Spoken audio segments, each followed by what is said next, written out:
Bulletin లో starting is Sadan నుంచి ఒక బ్రేకింగ్ అంతోంది. హైదరాబాద్ ఐఎస్ సదన్ పిఎస్ పరిధిలో కత్తులతో హల్చల్ చేశాడు రౌడీ షీటర్. స్థానికంగా ఉన్న నెహ్రూ నగర్ కాలనీలో రౌడీ షీటర్ నసీర్ కత్తి పట్టుకొని కనిపించిన వారిపై దాడికి ప్రయత్నించాడు. దీంతో అక్కడ పలు వాహనాలన్నీ కూడా ధ్వంసమయ్యాయి. స్థానికులు అందించిన సమాచారంతో పోలీసులు అక్కడికి రాగా తప్పించుకొని పరారైపోయాడు నసీర్. ఇవన్నీ కూడా సీసీటీవీ విజువల్స్ లో రికార్డ్ అయిన దృశ్యాలు ప్రస్తుతం చూస్తూ ఉన్నారు. కత్తి పట్టుకొని కనిపించిన వాహనాల కింద పడేస్తూ వీరంగం సృష్టించాడు నసీర్.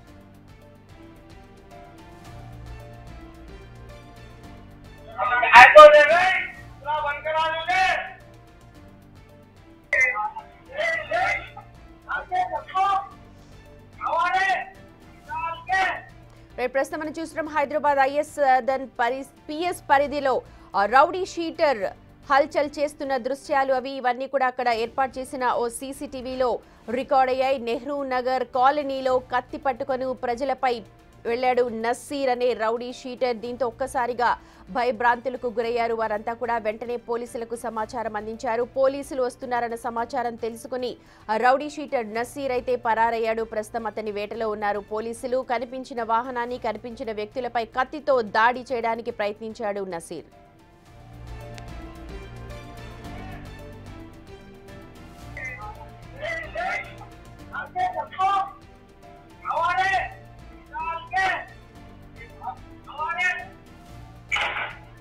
రైట్, మా ప్రతినిధి అనిల్ ఉన్నారు మనకు అప్డేట్స్ అందించడానికి. అనిల్, నసీర్ ఏమైనా పట్టుకున్నారా పోలీసులు? ఏం చెప్తున్నారు? సుమతి, హైదరాబాద్ వీధుల్లో నడి రోడ్డుపై కత్తితో హల్చల్ చేసిన రౌడీ షీటర్ నజీర్ కి సంబంధించి అయితే ప్రజెంట్ పోలీసులు గాలింపు చర్యలు చేపట్టారని చెప్పాలి. ముఖ్యంగా ఇతనికి సంబంధించి మొన్న రాత్రి సమయంలో అర్ధరాత్రికి సంబంధించి జనాలపై కత్తితోటి దాడికి యత్నించిన ఘటన మనం సీసీ ఫుటేజ్ విజువల్స్ లో చూడొచ్చు. అయితే దానిలో భాగంగానే అక్కడ ఇతను చాలా వరకు కూడా హల్చల్ చేశాడు. ఇతనికి సంబంధించి రౌడీ షీటర్ గా కూడా తెలుస్తుంది నజీర్.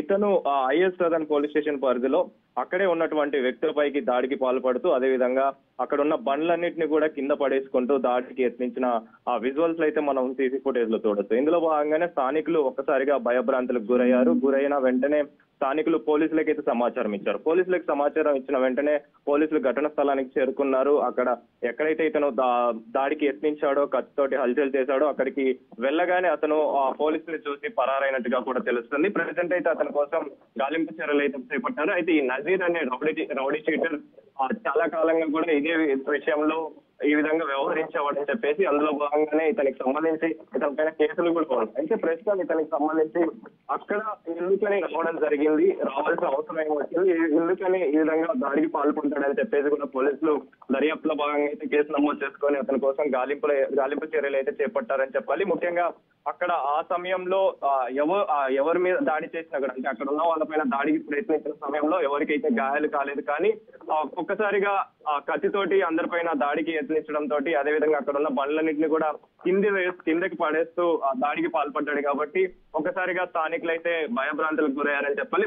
భయభ్రాంతులకు గురైన స్థానికులు పోలీసులకి సమాచారం ఇవ్వడం జరిగింది. సమాచారం ఇచ్చిన వెంటనే పోలీసులు అక్కడికి ఘటన స్థలానికి చేరుకొని ఆ వివరాలు అయితే సేకరించారు. స్థానికులు ఇచ్చిన వివరాలతో ఆ రౌడీ షీటర్ నజీర్ అయితే ప్రెజెంట్ గాలింపు చర్యల్లో భాగంగా అతని వెతికే పనులు అయితే పడ్డారని చెప్పాలి. ఇందులో భాగంగానే ప్రెజెంట్ కేసు నమోదు చేసుకొని అతనికి సంబంధించి వివరాల కోసం అతను ఎక్కడున్నాడనే విషయంలో ప్రెజెంట్ అయితే వెతుకుతున్నారని చెప్పాలి. సుమతి, రైట్ అనిల్, చూడొచ్చు ఐఎస్ సదన్ పరిసర ప్రాంతాల్లో నెహ్రూ కాలనీలో ఒక రౌడీ షీటర్ వీరంగా సృష్టించాడు. ప్రస్తుతం నజీర్ అనే వ్యక్తి గురించి పోలీసులు అయితే